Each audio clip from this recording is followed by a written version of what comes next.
do start, thank you explicitly to Shauna for putting this together, and for everyone for virtually attending this talk.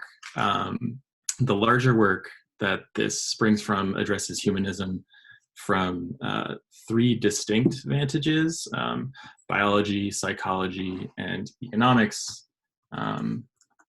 But obviously, in the interest of time, this talk only engages with one. Nobody wants to hear, especially not me, a 3-hour plus lecture. So this one is basically only going to talk about economics. When I was writing this, it was a majority of this.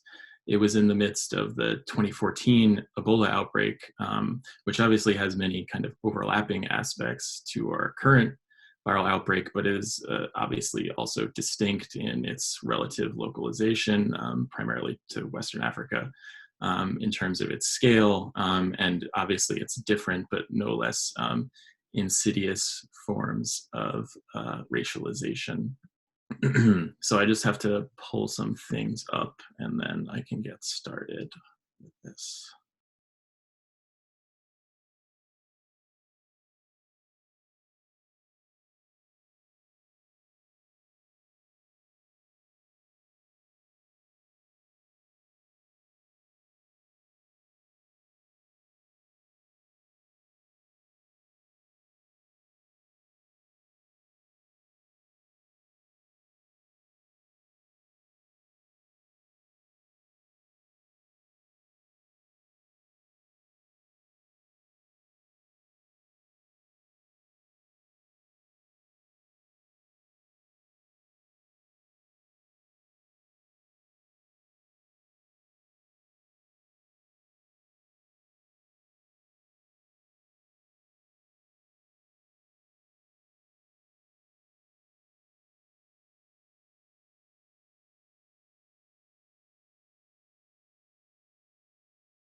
Okay, sorry about that. I realized that I needed multiple screens to be able to read my thing and also be able to show the slide share.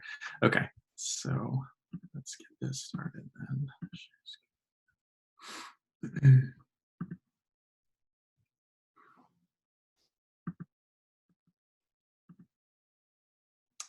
Okay, so by 1919, the virus had slowed, but its cumulative effects were devastating. Over the course of its 3 successive waves, some 50 to 100 million people are estimated to have died, or as much as 5% of the world's population at the time. India bore the brunt of the losses, with estimates of as many as 20 million dead, a truly staggering figure, even without taking into account the much smaller world population of the time, which was about 2 billion. But as we all should know, a virus doesn't exist in a vacuum. H1N1 influenza traversed the world on the accelerating pathways of a nascent global capital and the war machines of World War I. It was exacerbated by their effects, with supply routes, mass public gatherings, and overwhelmed urban slums providing the means for rapid disease transmission. Subsequent viral outbreaks have emerged as the direct result of the mass exploitation of animals and the environment via factory farming, deforestation, and other forms of ecological destruction. The virus itself, however, easily becomes both scapegoat and blank slate for any number of projections our collective social apparatus can muster, wherein H1N1 became Spanish flu and SARS-CoV-2 is framed by nationalist provocateurs as Wuhan virus. To this, purportedly natural disasters, viral or otherwise, always unfold along lines of systemic inequality, exposing both the reality and cruelty of structural bias in its barest forms. As I. Mills writes of the 1918 influenza outbreak, It was famine and pandemic together that inflicted devastation on the Indian subcontinent. The area of grain production decreased by 1/5, while staple food prices doubled, with the, quote, absolute lack of any public health organization redoubling infection's impact upon the famished population. These words resonate painfully today, I think, as the world struggles to cope with what could be the most significant public health disaster since 1918. Response across the globe is varied, with states, markets, and institutions of international governance applying equal parts haphazard and authoritarian measures in an attempt to salvage productivity at the expense of personal well-being. As I write, the US has legislated the largest economic stimulus in its history, the sum total of which will garner the average person no more than $1,200, and I and many others still haven't actually received that and won't. This all is unemployment soars to what may reach 30%, actual work being severely parsed back for many more, and little to no rent protections, each of these things collectively all but ensuring an eruption of the numerous debt bubbles, credit, student loan, medical, housing, and otherwise, and or a complete economic collapse. We'll see in the next few months. So to this, a cavalcade of market simps offer the same faux sage advice that has repeatedly characterized our post-2008 lives. Productivity must go on, the market machine must be fed, line go up. The most egregious of these claims have come in recent days. So even as the US outbreak accelerates, already Trump and others have begun calling for a return to normalcy, with Trump specifically saying he doesn't want the cure to be worse than the problem, and President Bolsonaro of Brazil downplaying the severity for, quote, anyone under 60, except apparently for himself. So to the fore comes the naked ethical reality of capital, a loss of life balanced against the cost of its preservation. There is at work here a cruel calculation that precedes COVID-19, one that exposes not only the violent economic response to crisis, but its ethical foundation. The US medical system, or one could say the US economic system as a whole, is built on defraying its own costs in an ever downward and individualizing spiral. If capitalism isn't only the production of the social, but the ethical as well, then debt is a primary mechanism through which it sustains itself on both. Debt exposes our reliance on others, and the manner in which it is wielded is extraordinarily telling about our contemporary ethical paradigm. In the meeting place of the biological and the socioeconomic, I aim to show how these systems, which inaugurate our most profound moments of suffering, are scaffolded on a humanist foundation. In this, the artificial scarcity of human being becomes a domain of the few, in one sense predicated on one's relationship to debt. So, as Marx reminds us, capital enacts a perverse inversion of the social relationship, both between human beings and between human beings and nature, coldly sacrificing each to the law of value. Marx calls this reification, the means of objectifying or making into a thing the social world as a means to essentialize and extract value from it, and to secure the means of capitalist production and reproduction. In this inverted version of the world, humanity as a whole, rather than the structures of oppression themselves, becomes the virus. This process is hardly egalitarian, even beyond the proletarian bourgeois divide. And so when the final bill comes due, poor people, people of color, migrants, disabled people, and queer people are always the ones who are stuck with the check. And we can see in this chart the outsized impact that the COVID-19 outbreak has had on communities of color in particular, across the board in terms of hospitalization and known cases and deaths as well. So if debt is a mechanism of capitalist and state power, which I believe it is, that power is also made manifest as an ethical currency. A virus in this regard is conjured not only as a physiological menace, but the material and symbolic manifestation and justification of structural oppression writ large. It both exposes existing structures of oppression and facilitates a rapidly evolving structural response to those threats. that state and capital have themselves created. Giorgio Agamben, writing from the perspective of sovereignty, defines this as a state of exception, wherein the urgency and emergency of the catastrophe or the catastrophic event becomes a permanent suspension of the law. I envision something a little bit different, in which the virus is simultaneously object, logic, and mechanism of control, with each corresponding to a respective stage of the process. First being viral outbreak, which emerges from capitalist exploitation of people and nature. Second, viral panic, which is in terms of the spread of both contagion and the dizzying array of kind of untrustworthy information and hoarding, but also things like counter effects like mutual aid. And third, viral control through processes of lockdown, accumulation of power, increased surveillance, et cetera, et cetera, et cetera. Artist and theorist Zach Bloss argues that the viral, quote, emphasizes a break or rupture between fiction and reality, and, quote, under capital, that rupture is made productive in the aforementioned ways. But the question remains, how did we get here? What is the meeting point between virality, debt, and ethics? And to me, one has to look no further than the parasite. We started in 1919. I now want to move forward 60 years in time to a place that might not seem so obvious, to 1979.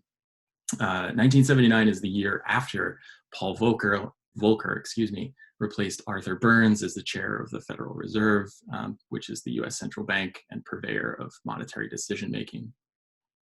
From that point on, US fiscal policy changed essentially forever.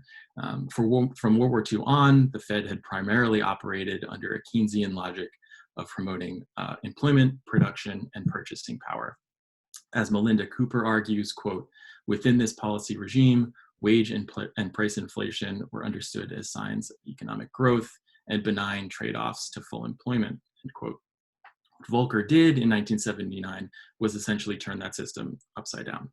Excuse me. What is now termed the Volcker shock was a twofold approach to what he termed runaway inflation. Volcker restricted the money supply and raised interest rates. The immediate effect to the US economy was catastrophic, heralding the worst recession at the time since the Great Depression. Where the Volcker shock succeeded, as was its aim, was in devastating its intended targets, organized labor, and socialized welfare programs. In this, the Fed became the central disciplinary mechanism of financialization, solidifying the formal elements of what we would now call neoliberalism. It worked like this. By targeting inflation specifically, Volcker and the Fed spoke directly to the sensibilities of the market at the expense of state spending.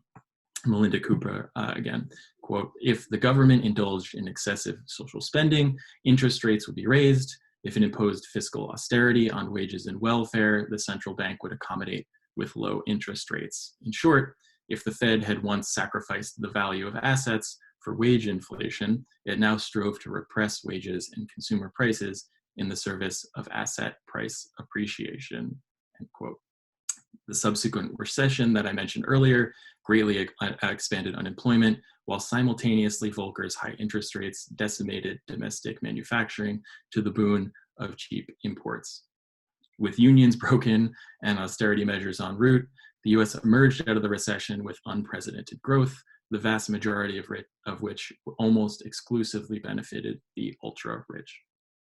It might seem like kind of a detour in a talk that started on two global pandemics to be discussing US fiscal policy. So why do that? And the reason is debt. Volcker's actions in 1979 didn't come out of nowhere.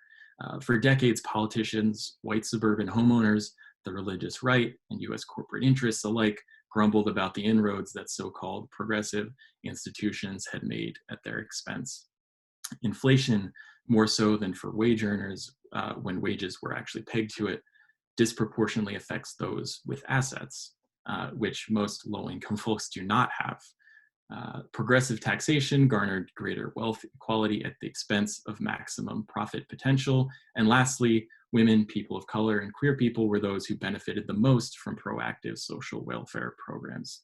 Altogether, attacks on marginalized groups who threatened the status quo brought together a wide coalition of reactionary forces who aimed to resecure their power. The year after the Volcker shock, former California Governor Ronald Reagan was elected president. Reagan would excitedly push the brutal cuts to social welfare spending that Volcker and his Chicago School of Economics cronies like Milton Friedman were slavering for, and advocate for tax cuts to both placate and distance middle-class homeowners from their poorer counterparts. Under these new austerity measures, formerly publicly funded programs were excised from the state budget, and the new burden of these costs were reconstituted as debt. A financial burden falling entirely on working class, whose wages haven't grown since.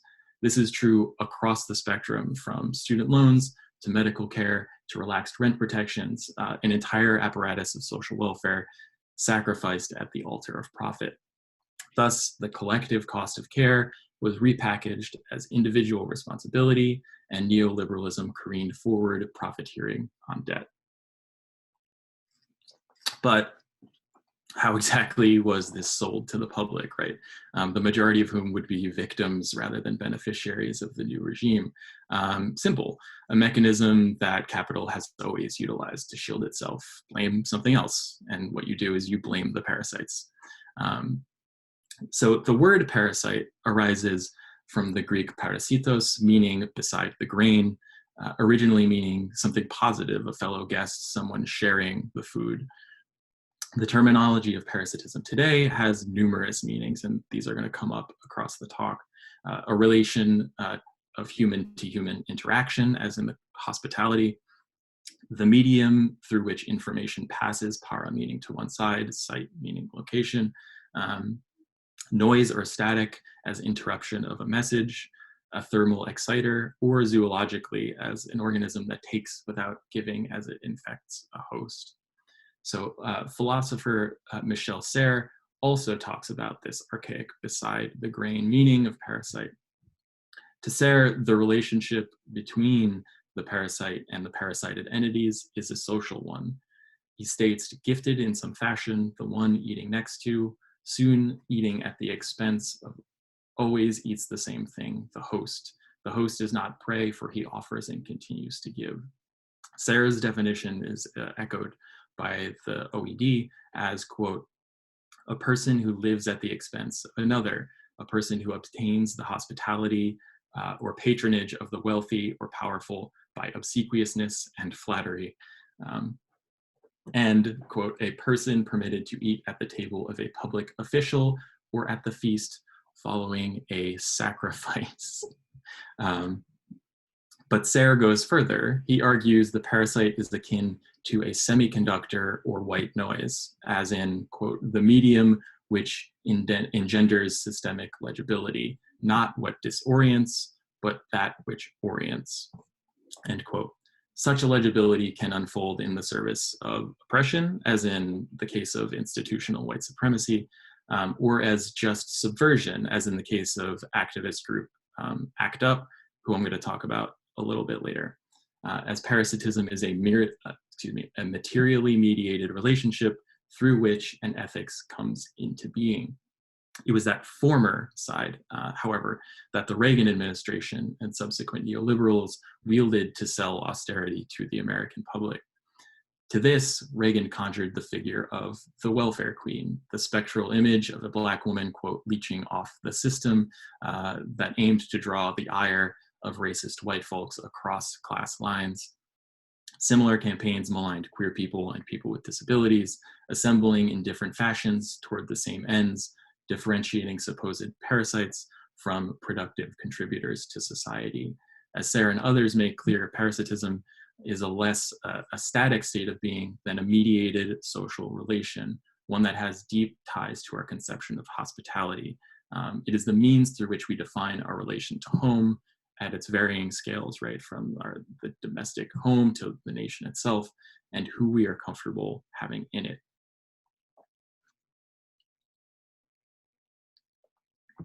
Parasite, Bong Joon-ho's 2019 film, is also instructive here. I'm just going to talk about it really briefly. In it, a poor Korean family racked by debt scams their way into various jobs for a wealthy family, scheming against the current workers in the process. They charge exorbitant fees for their services and steal what they can, with the entire family eventually working and effectively living off both off and in the wealthy family's home. The most straightforward reading of the film sees the effects of inequity, where effectively, capitalism makes us all parasites. But more than this, I believe Bong Joon-ho's work showcases the particularly potent spaces of class exploitation, symbolized in both the body and the home. The father and driver is the most potent example of this. He first overhears his boss talking about a distinct poor people smell while driving him, and in seeing the same reaction in the aftermath of a mass stabbing by the family's former caretaker's husband, who's been living underneath the home for years, hiding from loan sharks, kills the boss himself, eventually retreating to the subterranean bowels of the home of his now former boss. Sorry if you haven't seen it for that spoiler. To this, Sarah Ahmed writes, quote, the starting point for orientation is the point from which the world unfolds, the here of the body and the where of its dwelling. Given this, orientations are about the intimacy of bodies and their dwelling places, end quote. Ahmed's intervention is to highlight the importance of unfolding as a contextual and embodied event. It is not only that our experiences are informed by an intersection of me and place, but rather the means through which both the world and I come into being in any given moment is the product of a constellation of objects and ideas unfolding at once. In this, orientation is a matter of affective occupation, both object and I handling one another entangled is the word I would use. An ethics cognizant of Ahmed's phenomenology must be precise in the questions it asks, taking into consideration what is within reach, how and why is it within reach, and the effective baggage that reach as access carries. Ahmed exemplifies this in terms of whiteness. She says, quote, our, by which she means women academics of color, talk about whiteness is read as a sign of ingratitude, of failing to be grateful for the hospitality we have received by virtue of our arrival. It is this very structural position of being the guest or the stranger, the one who receives hospitality, which keeps us in certain places, even when you move up, end quote. In effect, the tendrils of whiteness purposefully unfold in such a way that Ahmed is made to play the parasite. Similarly, Reagan's figuration of social welfare parasites as antithetical to the body politic of the US would prove formative for every subsequent administration. Regardless of political affiliation, the law of neoliberalism held supreme, produce and in debt, regardless of the cost. As we will see, to make someone or something parasitic is a powerful tool not only of neoliberalism, but of humanism writ large, as it acts to both dehumanize and effectively array a relation of inside to outside that itself is a mechanism of state and capitalist power. So it shouldn't seem too strange then, even though it might, that at this point I turn to Adam Smith as a means of accessing the significance of parasitism, viral epidemiology, and their larger ethical implications. In his 1776 work, The Wealth of Nations, Smith aimed to naturalize what he described as the human propensity to truck, barter, and exchange one thing for another. He sought to demonstrate that economics was one of the, quote, original principles in human nature, the necessary consequence of the faculties of reason and speech, end quote. To do so, he employed a tactic seminal to humanist philosophy, human exceptionalism.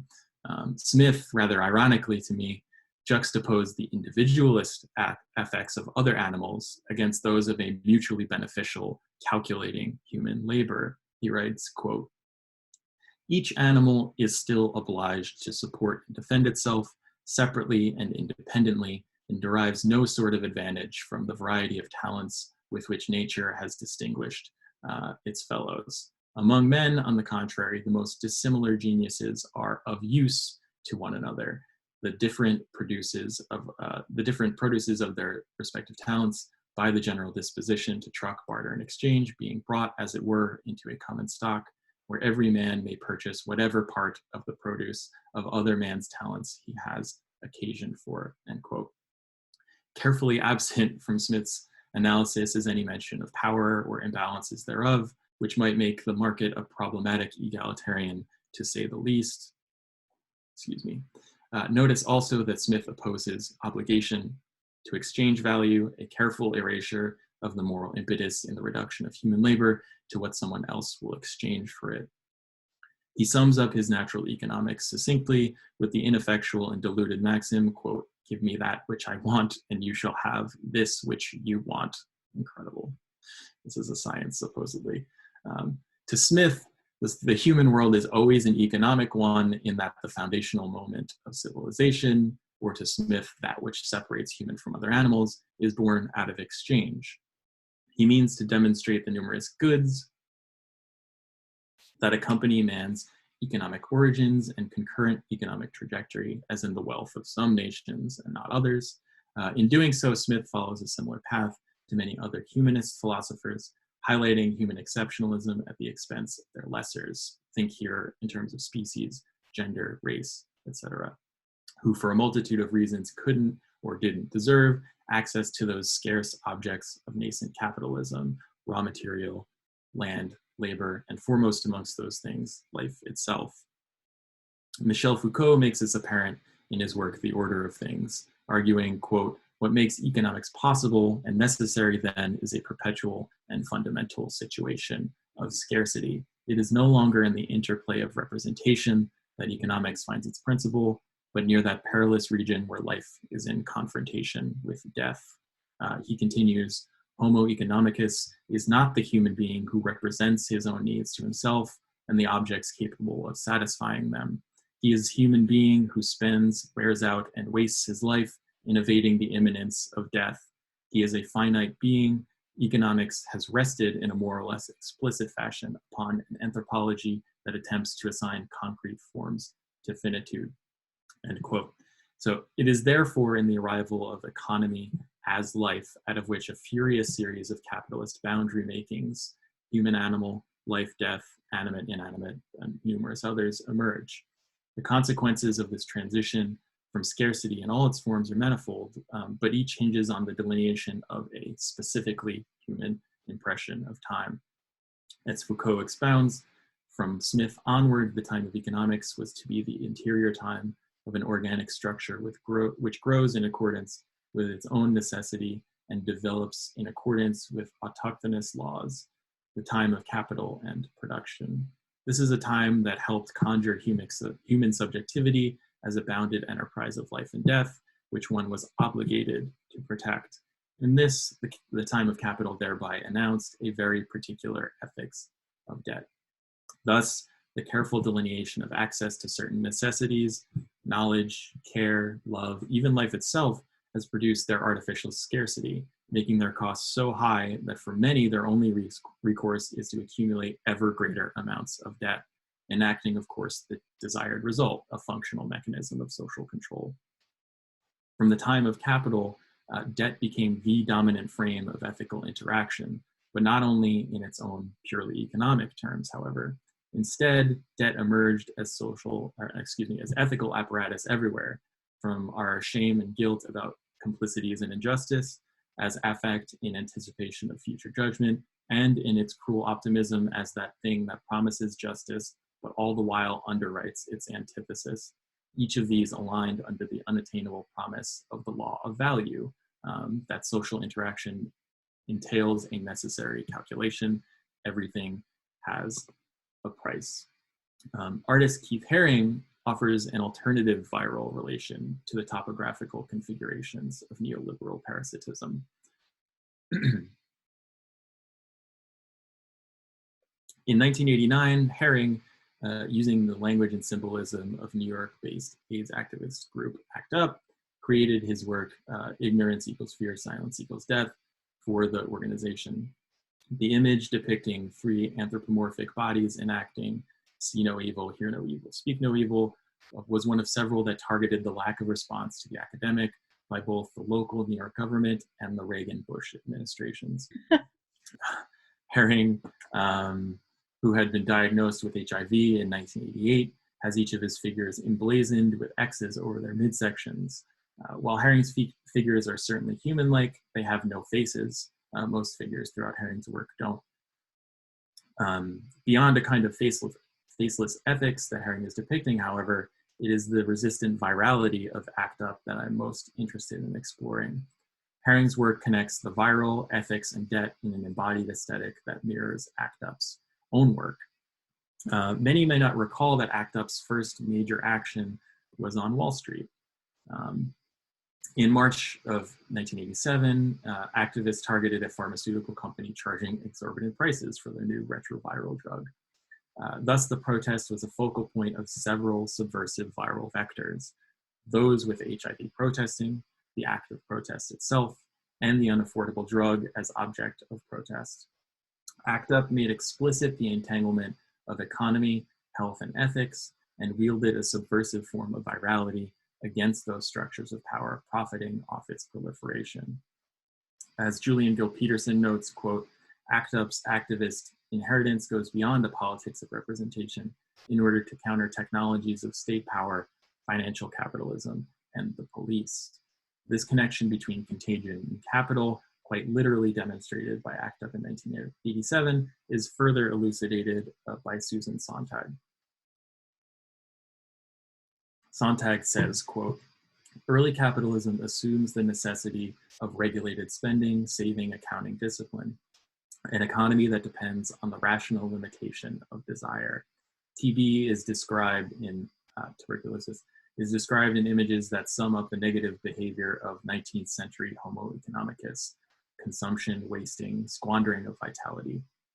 Advanced capitalism requires expansion, speculation, the creation of new needs, the problem of satisfaction and dissatisfaction, buying on credit, mobility, an economy that depends on the irrational indulgence of desire. Cancer is described in images that sum up the negative behavior of 20th century Homo economicus: abnormal growth, repression of energy, that is, the refusal to consume or spend. Sontag metaphorizes illness as endemic to the proliferation of capital, both in its early and late stages. She continues in her 1989 work, AIDS and Its Metaphors, citing the emergence of, quote, an alternative kind of virality in order to combat the responselessness of government, healthcare, the population writ large, to a disease ravaging queer communities. To me, this is an intriguing subversion. AIDS suggests the immediate necessity of limitation, of constraint for the body and for consciousness. Essentially, watch your appetites, end quote. For Sontag, then, HIV became a stand-in and platform for an entire regime of austerity politics, both in terms of national economic policy and a policing of deviant desire. In fact, she notes, quote, the culture of consumption may actually be stimulated by the warnings to consumers of all kinds of goods and services to be more cautious, more selfish, for these anxieties will require the further replication of goods and services, end quote. To combat these dictums without being co-opted by the viral appetite of capital would be to increase consumption of those instruments that aim to constrain, to infect the power structures themselves. If, as Sontag contends, that which does not embody the new attributes of post-Fordist capital is cancerous, embrace your toxicity as Herring and countless others in HIV activism have. UC Parika's work here is particularly instructive. He writes, quote, we can regard the viral as a specific mode of action, as a logic of contagion and repetition that can be used for questioning issues of assemblages of the object and the complex ontology of contemporary capitalist culture, end quote. For Parika, unlike Sontag, the viral isn't simply a metaphor for the workings of post-Fordist capital, but an object in and of itself, a, quote, logic that can be seen to apply to both the distribution of goods, such as commercial products and consumer objects, as well as bads, such as computer viruses, terrorists, or bird flu, end quote. How those objects gain moral standing, however, is in their socio-cultural delineation of humanist ethics.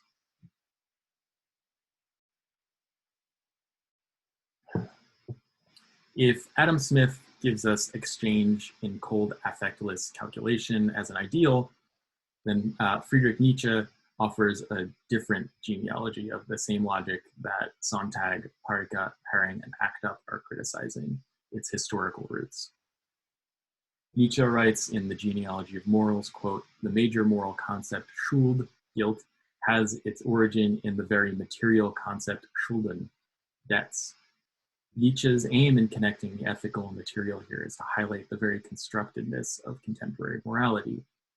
Rather than espousing an innate or a priori ethics, Nietzsche instead charts the interpersonal benefits of claiming moral superiority.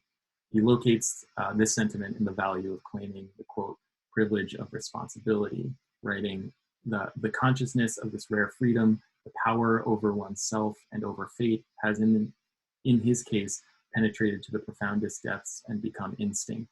This sovereign man calls it his conscience, end quote.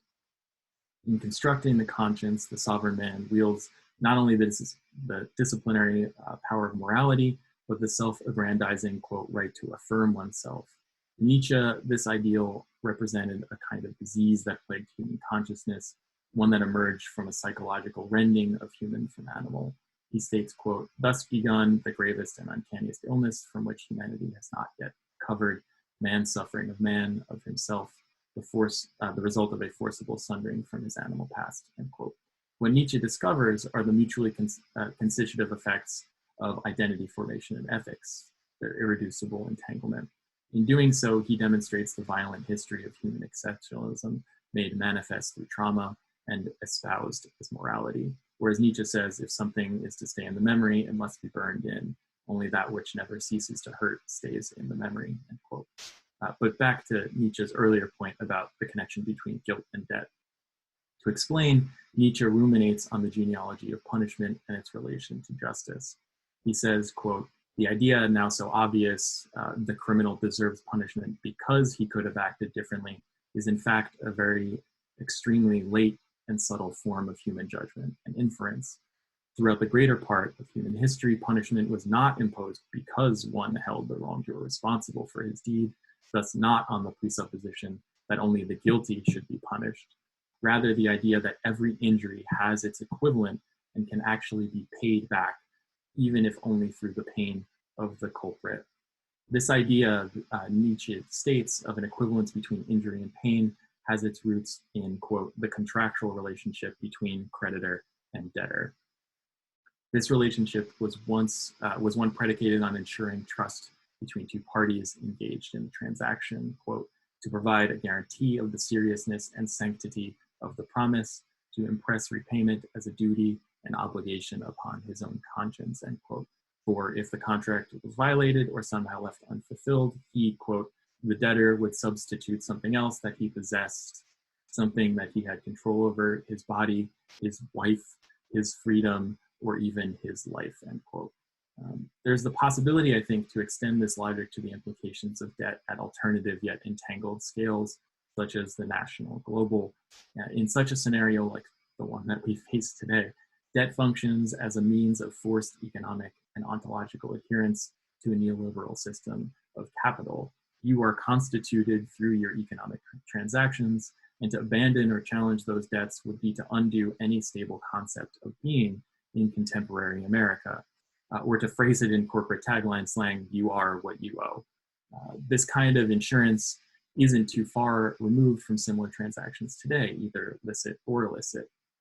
To Nietzsche, the gambler puts both their financial and bodily integrity at stake in transacting with their bookie.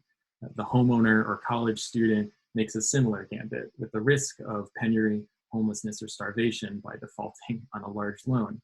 Nietzsche argues, however, that this recompense transcends the financial and represents a form of pleasure afforded the creditor. The, quote, pleasure of being allowed to vent his power freely upon one who is powerless, the voluptuous pleasure and enjoyment of violation. He continues, quote, it was in this sphere, then, the sphere of legal obligations, that the moral conceptual world of guilt, conscience, duty, sacredness of duty, all had their origins. Nietzsche locates the pleasure afforded those in wielding power over one another, the wanton cruelty from which morality emerged. Indeed, the highest equivalent, the highest price one could pay was the penalty of death. the loss of one's life to exact an equivalence for the debt owed to God, the community, the family, or the state. Today, we see this same impetus in the call to sacrifice those most dismissed as parasitic. Recall à la serre, that is the very production of the parasite that makes society legible. Thus, it is as the parasite comes into being through a delineation of those who don't fit this or fulfill the social obligation to pay their debts, that the social becomes legible, excuse me.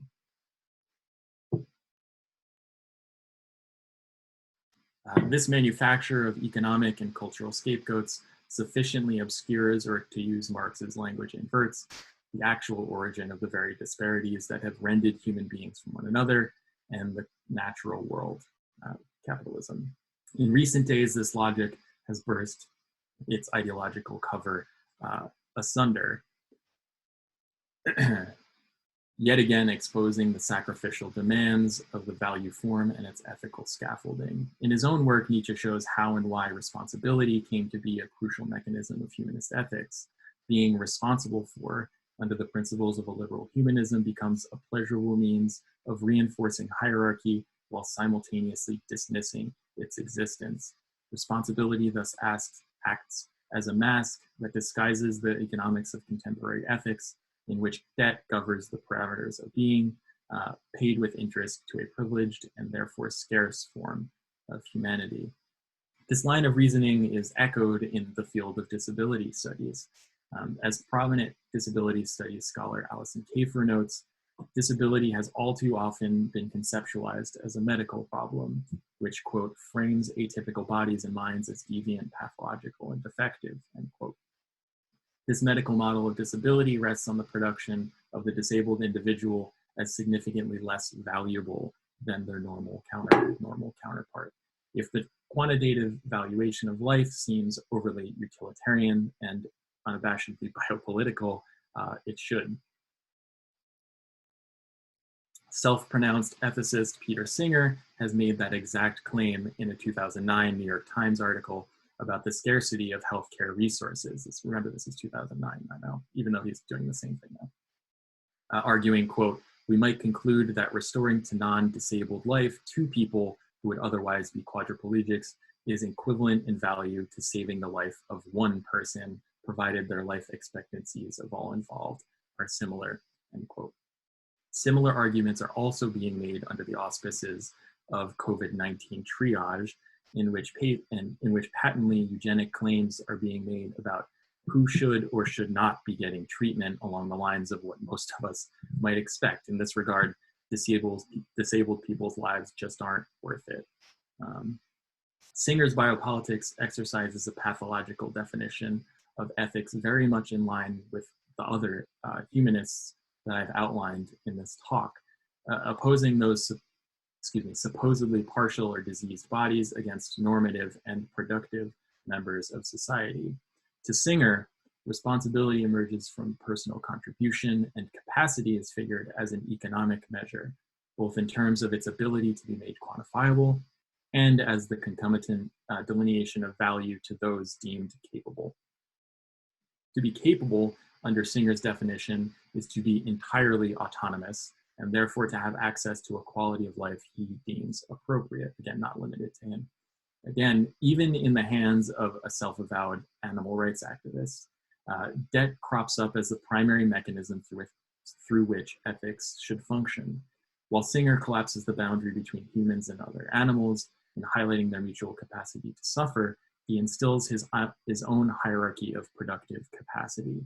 In doing so, Singer upholds the values of his ideological predecessor, Jeremy Bentham, whose maxim, quote, each to count for one and none for more than one, end quote, formulates a system of supposed ethical equality. The problem with equality as a standard for ethics, however, and most obviously, is that it presumes and therefore legitimates an entirely non-existent equality amongst things. So what then is the stranglehold that ideals of independence have on our capacity-laden systems of ethics? Lauren Berlant contends that, quote, cruel optimism names a relation of attachment to compromise conditions of possibility. It is the condition of maintaining an attachment to a problematic object in advance of its loss, end quote. Furthermore, it, quote, contributes to the attrition of the very thriving that is supposed to be made possible in the work of attachment in the first place, end quote. Cruel optimism, therefore, represents a cluster of promises alongside a thing, both the attraction of its normativity, banality, and habituation, and the costs therein.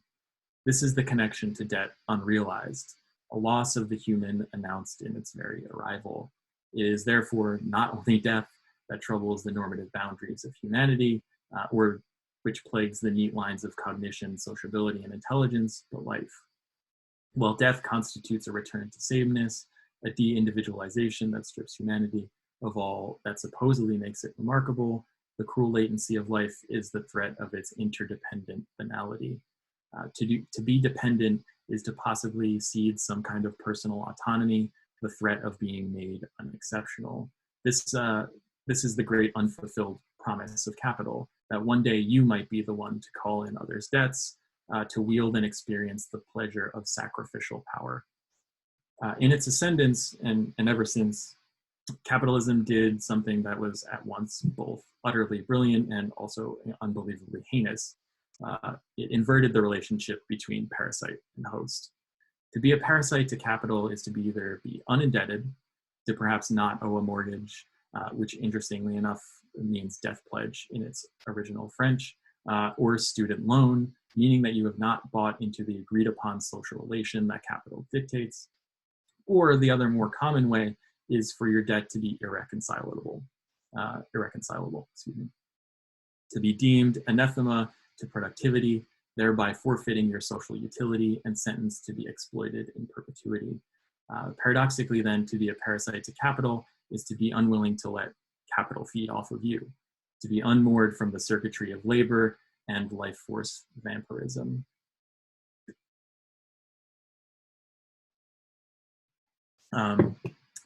Remember Paul Volcker, one of the chief architects of today's neoliberal hellscape, who I talked about at the beginning? In 2009, following the collapse of the market in 2008 and the beginning of the Great Recession, Volcker was appointed by then President Obama as chair of the president's Economic Recovery Advisory Board, a council that reported to Obama on ways to improve the declining economy.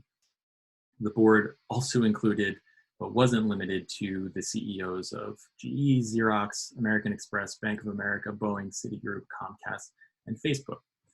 It should come as no surprise then that economic recovery is nothing more than a kind of festoon syntax of productivity.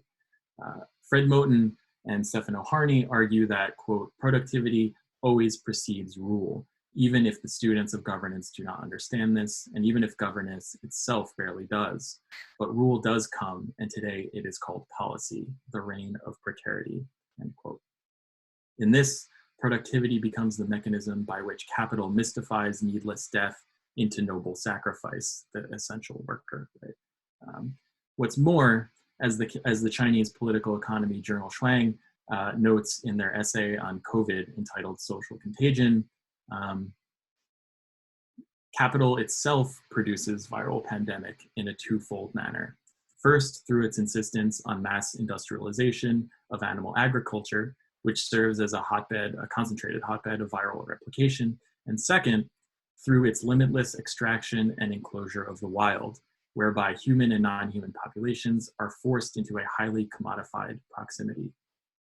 The subsequent blame, however, as well as the various burdens of care, are themselves privatized and racialized, further proof of capital's debt drive.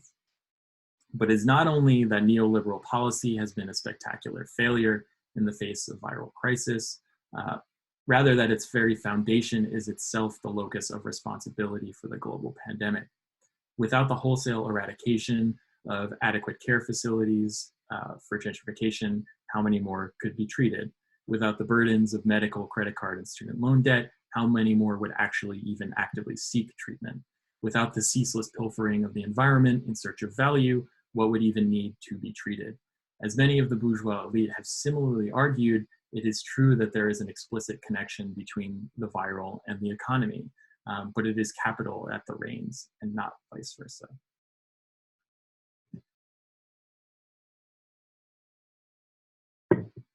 So where does this leave us today? A March 27th article from The Intercept, I believe, says it best. Quote, debt collectors facing growing demands to freeze the collection of debt across the country amid the economic hardship caused by the coronavirus pandemic are mobilizing their lobbyists to push back, end quote. When the debt industry itself is seeking a bailout, perhaps it's time for a comprehensive reevaluation. Yet while the stock market gods are presently satiated, this is only the beginning of this moment. As of right now, total global debt has reached about $253 trillion, or 322% of global GDP. The response to the 2008 financial crisis was a series of bailouts of the very same institutions responsible for the collapse, and an injection of some $11 trillion in liquidity to the markets through quantitative easing. 2020 seems to be more of the same at an even larger scale. In doing so, the cumulative effects of prolonged shutdown, which are all but assured at this point, will produce a level of economic devastation perhaps even beyond the Great Depression. As sovereign debt, of which Italy, one of the hardest hit by COVID-19 thus far, is one of the Eurozone's largest holders, IMF actualized defaults of developing or emerging markets, such as the already defaulted Venezuela, and the corporate debt drift to insolubility. There will be no mechanism left to save them now that interest rates have bottomed out, regardless of how many trillions are thrown into the bonfire. The machinery of capital has always demanded blood. Those who are most marginalized are called forth to sacrifice themselves to pay their debts. What COVID-19 has done is expose a cruel mathematics inherent to capital, wherein one's value as a life, and indeed the stability of global capitalism writ large, is predicated on ceaseless productive capacity. Yet, without blood, the wheels stop turning. While some have responded by gleefully throwing themselves or their neighbors into the abyss, others have taken decisive action, with rent strikes, free medical care, food deliveries, and other mutual aid efforts, some already in existence and some kind of emerging out of the crisis, taking place in Portland and across the globe. I aim to actualize a world born from the fruits of this, a world turned right side up, wherein debt follows what Moten and Harney call a fugitive public, a debt unmoored from credit, one where the architects of financialization, austerity, and eugenic policy are dead and gone, relics of an ancient past. And that's it.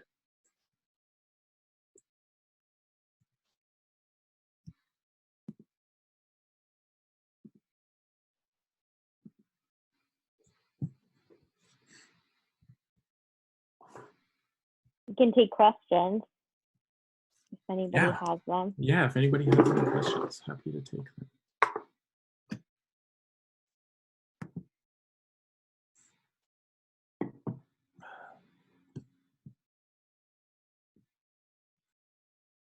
It's okay if there aren't either.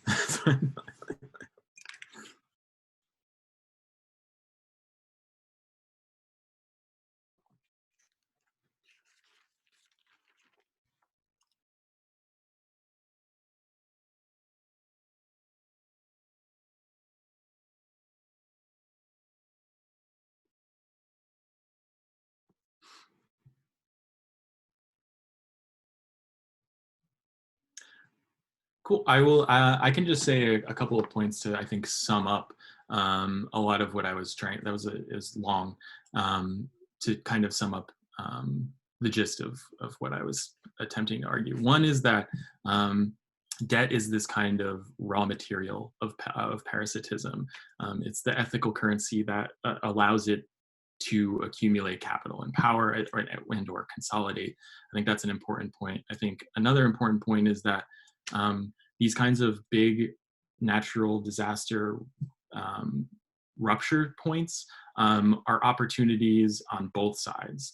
There's the opportunity for consolidation of already existing power, right, to reinforce the already precarious state of people's labor and being. And there's also the opportunity to kind of expose that system for what it is and work to undermine it, because it really does throw everything out into the world in a very visible way. I think parasitism and virality in general really make these things legible. They bring the aims of capital into alignment.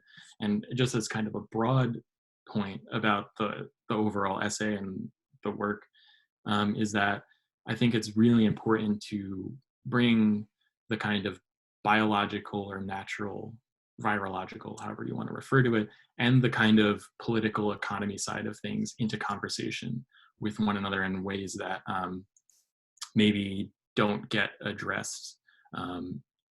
Yeah, don't get addressed enough. Um, I don't know if that sparks anything in anybody's minds.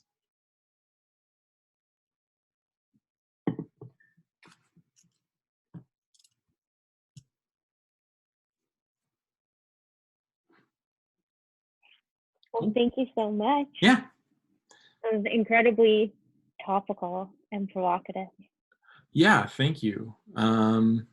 Appreciate the opportunity to get a chance to talk, and hopefully people enjoyed this stuff. It's like kind of the basis of, I'm teaching a undergrad seminar next fall, which is going to deal with lots of these very same questions. Um, yeah, cool. Thank you, Thank everybody. you. And thank you, Shauna, for putting this together. Very much appreciate it.